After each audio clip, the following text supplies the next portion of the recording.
আজকের সভার সম্মানিত সভাপতি, প্রধান অতিথি,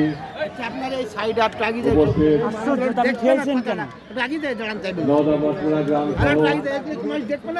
এলাকার বিএনপি নেতাকর্মী ভাইরা সবাইকে জানিয়ে সারা বিএনপির পক্ষ থেকে এবং ব্যক্তিগত পক্ষ থেকে জানাই সালাম এবং শুভেচ্ছা। আসসালামু আলাইকুম। সংগ্রামী সাথী বন্ধুরা, গতকালকে কি একটা ভিডিও দেখেছেন নাকি?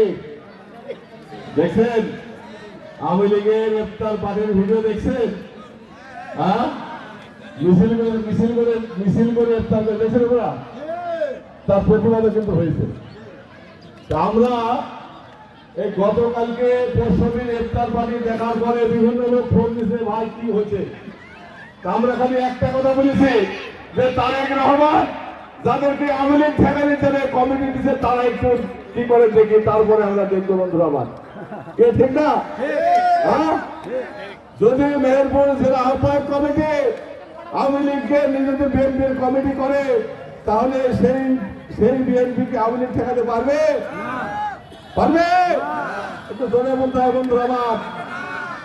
মিল্টনের লোকের অত্যাচারে মনে হয়েছে আমরা সবাই আওয়ামী লীগ করি নাকি? হ্যাঁ, আমরা বিএনপি করে মনে হচ্ছে।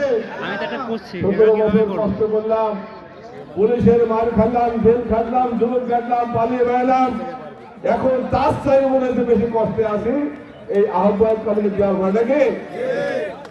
সঠিক রাজনৈতিক সিদ্ধান্ত যদি কেন্দ্র নিতে ভুল করে, আবারও কিন্তু বিএনপি করতে পারে বন্ধুরা। আমাদের কারণে বিএনপি নষ্ট হয়নি। 17 বছর আগে সেন্ট্রাল বিএনপির কারণে বিএনপি করতে বলেছে, আমাদের কারণে না। আমরা কিন্তু 7 বছরে আছি। ও থাক আর না থাক, আমরা খালেদা জিয়া, শহীদ জিয়ার আদর্শের বিএনপি করে বলছো আমার। ঠিক আছে? সেই ক্ষেত্রে আমরা সিদ্ধান্ত নিয়েছি, আমরা যারা নেংরা খোলা বিএনপি 17 বছর করছি, আগামী দিনে তো বিএনপি করতে হবে। সেই ক্ষেত্রে আমাদের পদ পদবীর দিক আর না দিক, আমরা উল্টো কমিটি তৈরি করতে রাজি আছেন? রাজি আছেন?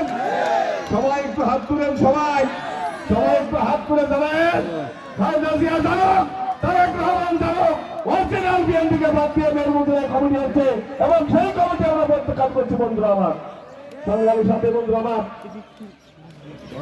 ইফতার সন্নিকটে আপনাদের সবাইকে আহ্বান রাখবো, খালেদা জিয়া, তারেক রহমান যে আদেশ নির্দেশ দেবে, সেই আদেশ নির্দেশ আমরা মেনে আগামী দিনে বিএনপি করতে চাই বন্ধুরা আমার।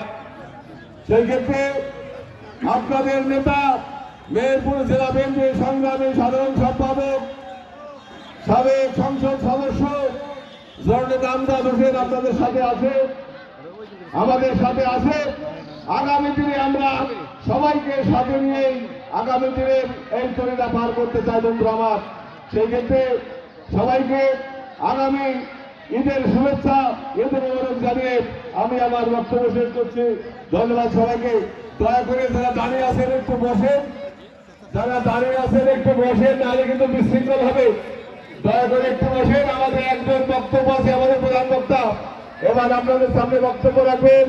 আজকের সভার প্রধান বক্তা, প্রধান অতিথি, সাবেক এমপি, জেলা বিএনপি সংগ্রামী সাধারণ সম্পাদক জননেতা আমজাদ হোসেন।